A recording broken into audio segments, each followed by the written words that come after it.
My focus was on the building, and I just remember Jake saying, "Stop, stop, stop, stop, stop." It happened within seconds. Uniformed officers flooding the UNLV campus December 6th after reports of an active shooter. Let's catch up with them. And on duty that day, Metro officers Ty Vesperis and Jacob Noriega. As we were pulling up in front of the Beam Hall, there was quite a few either students and faculty coming out of the building when we noticed the victim that had been shot.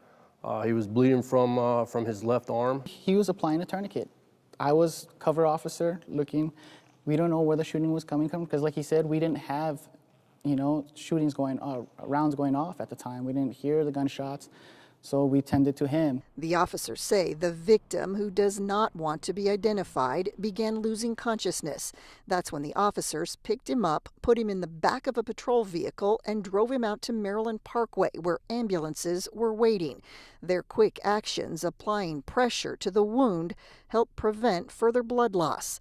Here's Sheriff Kevin McMahill. We're not paramedics, we're not firefighters, we're not EMS. But oftentimes we find ourselves in a place where we're there first and we have the opportunity to save a life. And the department is well stocked in first aid equipment. Every officer that's on the streets right now, they do have the ability to carry and use out in the field. Thanks to donations from the Inglestead Foundation and Touro University, emergency medical training is now standard for officers. Touro also provided these awesome wound cues, right? We can't duplicate a gunshot wound, so that's why we have these. Now, Metro officers go through about 40 hours of tactical training every year, ensuring when those life-saving skills, for instance, are needed, it's muscle memory. Set!